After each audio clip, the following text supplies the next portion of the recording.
Sa isang bahay sa Cebu, may mga nakitang kalansay sa kisame nang hindi pa rin matukoy na nilalang ang nakakaintriga pa nito. Meron daw kolektor na handang bilhin ang mga kalansay na yan ng 2 milyong piso sa kailaliman ng gabi. Paano kung may marinig kang kumakaluskos sa inyong kisame? Sisilipin mo ba? O sa takot na kung ano ang iyo ritong matuklasan, magkikibit balikat ka na lang? Si Ray, pinipilit daw magbingi-bingihan sa madalas na kung anong naririnig niyang lumilikha ng mga misteryosong ingay sa bubungan ng kanilang bahay sa Talisay, Cebu. Parang may naghabulan dyan sa bubungan, minsan doon sa kwarto. Malakas eh. Nag-ano sila, rumble sila dyan. Tataka ako kung daga ba ito. Ngunit wala raw lakas loob si Ray na alamin kung ano ito. Takot din ako dahil ako na mag-isa dito. Baka bigla na yung dakmahin dyan. Hanggang ang mga hindi maipaliwanag na kaluskos, unti-unting nagkalinaw nung ang mga helper niyang sina Ricky at Herman may nadiskubre nung inayos nila ang mga sirang kisame.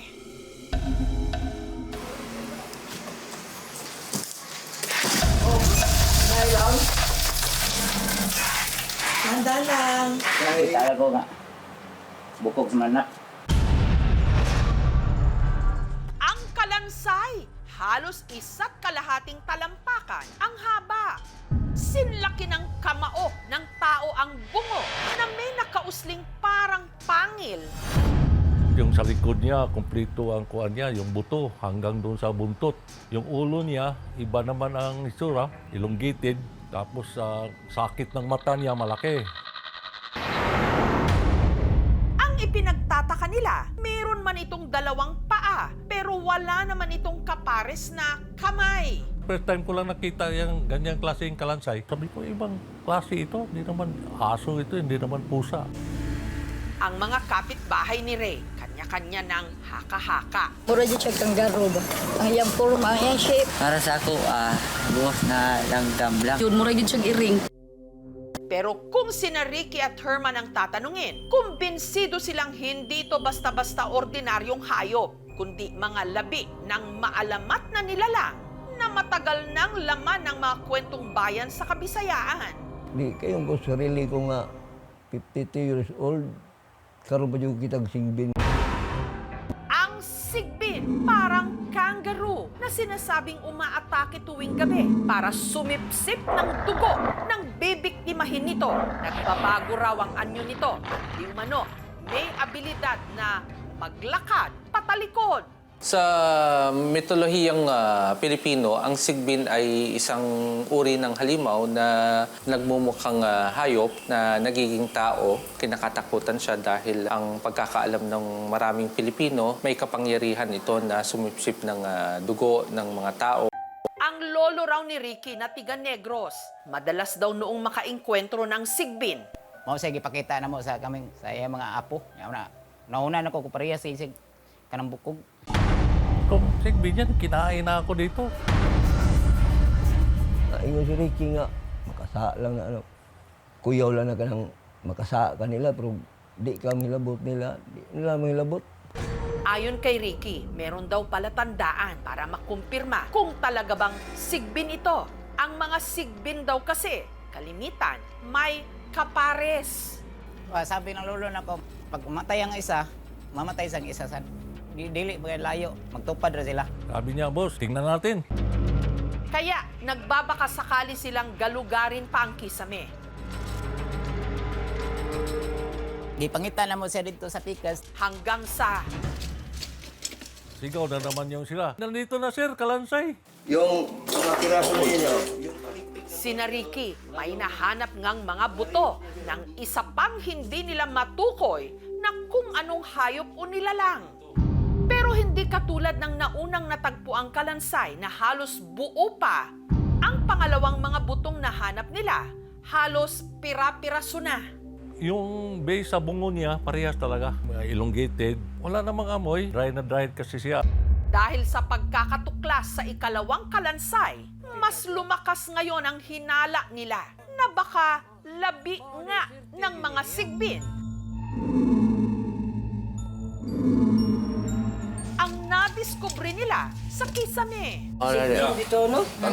Pero sa halip na matakot, ang ilan nilang mga kapitbahay, nakiusyoso pa. Nandyan pa ba yung buto ng sigbin? Sabi, kingina ba? Matanda. O nandyan pa, akin na lang yung buto. Sabi lolo ko, kuhain mong kanang ngipin, kay ako nang iyang ngipon, kay paserte daw.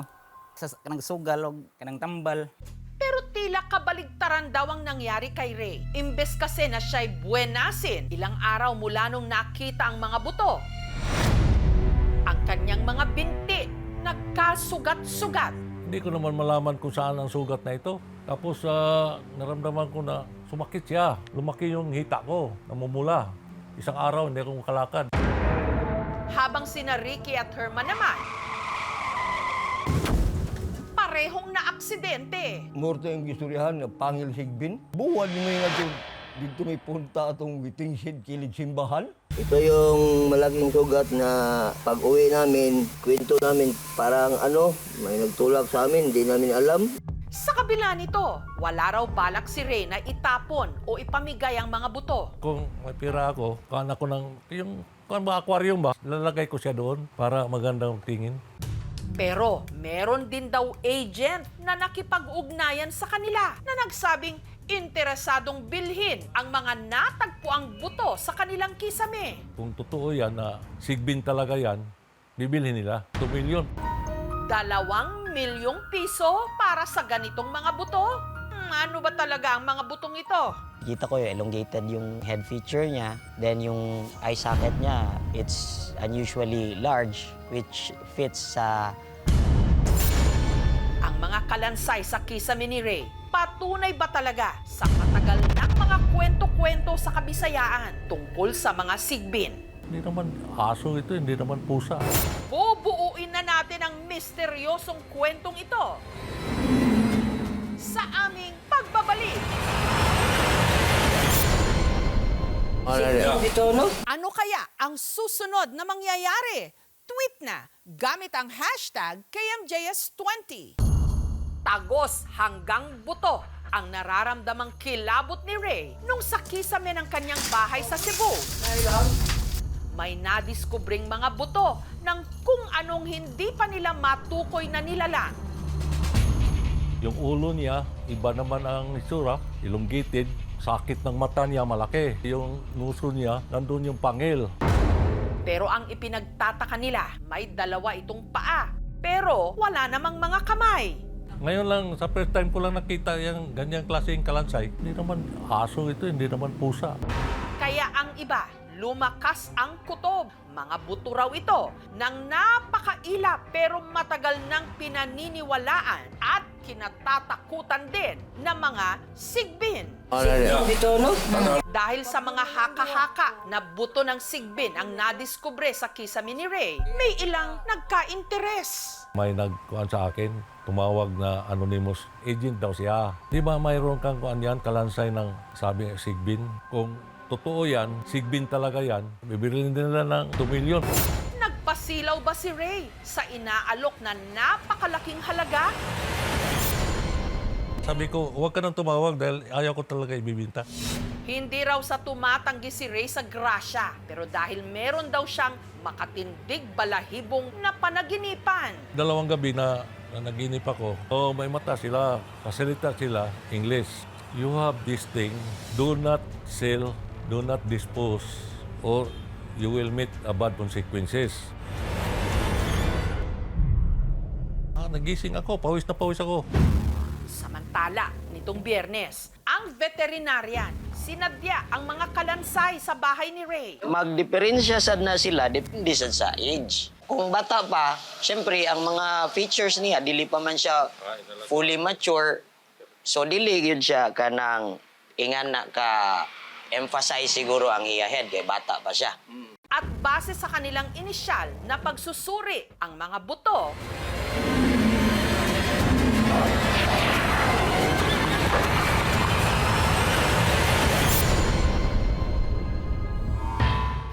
raw sigbin. Kita ko yung elongated yung head feature niya, yung eye socket niya, it's unusually large, which fits sa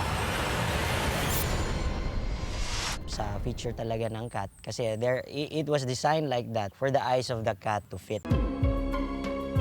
Makikita mo, wala siyang collarbone. Tapos yung yung vertebral column niya is hindi talaga siya like sa ibang species na magkakadikit talaga sila. Normally, yung sa cat kasi, medyo hindi siya ganun ka tightly connected. Tsaka yung nagko-connect sa kanila, the ligaments, yung mga disc nila, spongy siya eh. Kasi it is also designed like that for flexibility. Paanong nangyari na tila wala itong mga paa sa harap? Siyempre, nandun siya sa kisame. So, baka nalaglag or kinuha ba siya ng mga daga. Base lang sa mga tao pumunta rito. Unanimo sila, sigbin eh. Wala nagsasabi na pusa, kahit yung mga matanda. Kaya may mo kung ngiring na kung unsa na siyang ngayon na. Okay, kay sa taste na ni Doc. Sa susunod na may marinig tayong kaluskos sa ating mga bubungan o kisame. Bago pa lumikot ang mga isipan at lumipad ang imahinasyon, silipin agad para magkaalaman na at hindi yung sa dulo matapos ng kung ano-anong mga espekulasyon, yung pala maling akala.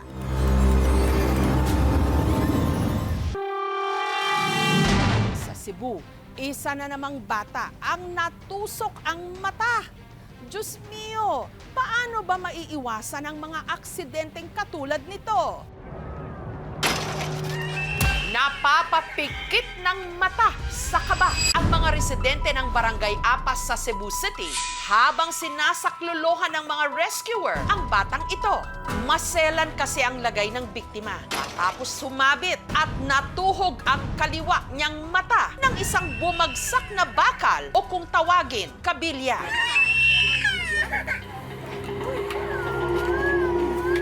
Pinita na yung tao niya, taya, pagod.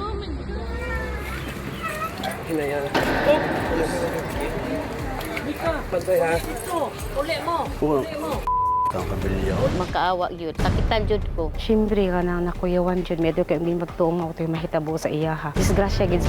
Tuluyan na nga bang mabubulag ang kawawang bata?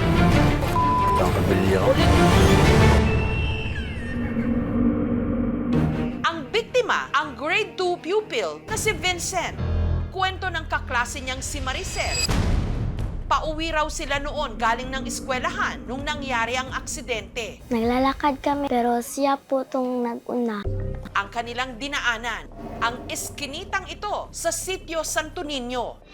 Kapansin-pansing maraming nakalaylay na kable ng kuryente. Dito napili ng mga magkaklase na dumaan. Shortcut daw kasi ito, pauwi. Kung dito sila sa kabila dadaan, siguro mga 15 minutes, much nearer. Pero habang tinatahak nila ang paakyat na daan, Nakita ko po na may tumama sa mata po ni Vincent. isang piraso ng kinakalawang pangbakal na tinatayang nasa 20 inches ang haba. Nung una raw, akala ni Maricel, binibiro lang siya ni Vincent. Kasi hindi po nagdudugo. Pero nung titigan niya itong maigi, nakita niya ang bakal na may hook sa dulo na sumabit sa talukap ng kaliwang mata ni Vincent. Sabi niya, tabang, pumunta po kami sa bahay ng ate ni Vincent. Ang nooy natutulog na si Edwin na alimpungatan. Paglabas kita ko, yung bata, wala namang ganong dugo. Ay grabe talaga kasi hindi ko maisip kung paano ba nangyaring ganon. Kaya agad siyang tumawag ng rescue. Pagdating namin, yung bata is in pain. Nakita nila yung bakal malapit sa mata, steel bar, yung diameter niya nasa mga 9 mm. Sinubukan daw putulin ng mga rescuer na sina Freddy ang bakal. Pero Unfortunately, hindi gumana yung grinder. dahil hindi pa rin nila matanggal ang bakal na sumabit sa talukap ni Vincent, nagdesisyon na silang itakbo ito sa ospital. Pero para hindi raw lumala pa ang sugat sa mata ng bata, binalot muna nila ng elastic bandage ang mukha ni Vincent. Linalagay dito sa buong ulo niya para talagang hindi maigalaw yung bakal para hindi rin lalong ma-damage yung mata ng bata. Pagdating ko doon sa pinangyarihan ng insidente, hindi po ako nakalapit masyado kasi natakot po ako. Si Vincent dahan-dahang ibinaba sa iskinita. Pinita rin tao niya, taya, pagod.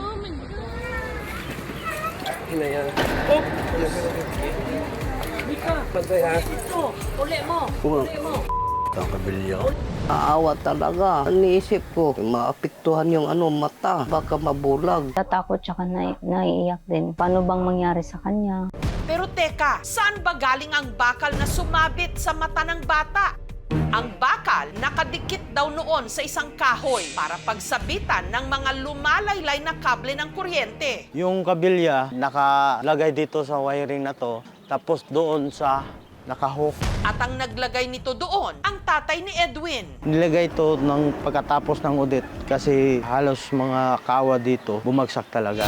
Posible raw na bumagsak at sumabit ito sa mata ni Vincent nung naputol ang pinagkabitan nitong kahoy. Ito po yung kahoy na naputol kasi hinangin talaga ng malakas. Disgrasya yung pangyayari na yun.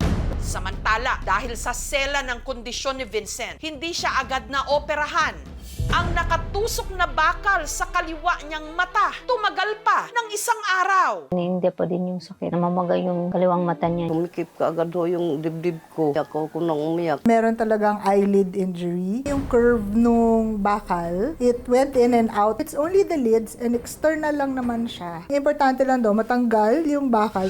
Nitong Miyerkules, si Vincent sumailalim na sa operasyon. Iniisip ko, baka mangyari sa anak ko. Baka mabulag. Makalipas ang ilang oras, ligtas na natanggal ang bakal sa talukap ng kanyang mata at ang ipinagpapasalamat ng kanyang pamilya, hindi siya nabulag. Okay na po ako. Nakakita po ako. Nagpayo ulit ko. Salamat sa intabang sa ako. Ito yung tumama sa mata ng anak ko. Ito yung pinutol para madali-dali lang tanggalin. Pinita rin tao niya, taya, pagod. Pero sa nangyaring aksidenteng ito, meron bang dapat managot? Para sa akin po, may pananagutan po din yung naglagay ng kable doon. Sana hindi na talaga maulit. Wala pong kaukulang parusang kulong sa kasong ito. It is purely civil in nature. Nahingi lang ako ng pasensya. Din ko lubos sa kalain na mangyari yung ganun na may bata na disgrasya. Hindi na ako magsasampa ng kaso. Malaki yung pasasalamat ko na hindi sila nagpabaya. Tinulungan yung anak ko. Dinala nila sa ospital.